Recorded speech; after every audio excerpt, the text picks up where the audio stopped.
Donald Trump responded quickly with a post on social media saying boring. Many people who are students of politics over the years, whether it be here in Australia or in the United States, would say in many instances, boring is good. Right, boring is good. I mean, not so. So Trump has been new to American politics in that he supplanted intelligence and thoughtfulness with entertainment, and that's his recipe for good. His recipe for good is if you make a big splash and you create a lot of headlines, but that is not always what makes the best president. And I think Harris, I give her credit in that she's approached this in a much more thoughtful way, and she doesn't need to be exciting. It's just, well, I take that a little bit back. But she doesn't need to make headlines in her interviews. She needs to be exciting as a candidate, but her interviews should be thoughtful. They should be policy based, and they should give voters an idea of what she wants to do for the next 4 years. Donald Trump seems frustrated because he had a very choreographed attack plan for Joe Biden. It got thrown out, and they are scrambling to work out how their new attack plan works. And you can see the frustration.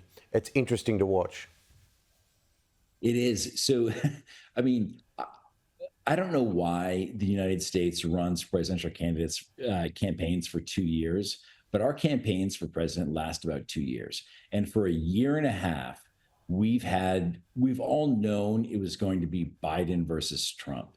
And so for a year and a half, voters have gotten used to that. And the reality is that voters didn't want either of those candidates. That's why there were so many double haters. And that's why RFK Jr. was up at 15% for a long time, because voters wanted some other alternative. And Harris, quite frankly, the best thing she has going for her is that she's not Biden or Trump.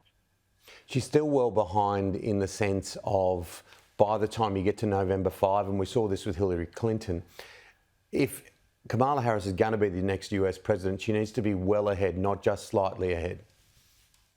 That's absolutely right, because Donald Trump will, on election night, he will perform 2 to 4 points better than he does in polls taken on the day before election day. So Harris has to account for that bump. Right now, however, I will tell you that it's been about a month since Joe Biden dropped out of the race. When Joe Biden was in the race, he was losing all 6 battleground states. Harris is now winning in 5 of the 6 battleground states. She's competitive in the 6th, which is Georgia. And amazingly, she's competitive in North Carolina, which I don't really consider a battleground state. But if she wins North Carolina, she wins the presidency. Nathan, you worked very closely with Bill Clinton. You've been in this game a long time. Have you ever seen your country as divided as it is right now? No, absolutely not. I've been in politics pretty much my whole life. Grew up in DC, lived in DC, I still am in DC, and I've never seen anything like it. What's amazing is that you can see it empirically. It's not just a feeling that we have.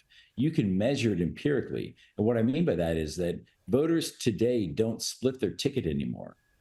So back in the 1980s and 1990s, voters would vote for one party for president and another party for Senate. That doesn't happen anymore. Now voters vote for the same party for president, the same party for Senate, the same party for House, all the way down to mayor, because people are so polarized.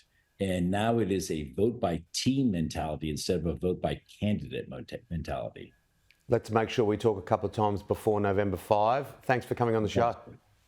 Thank you so much.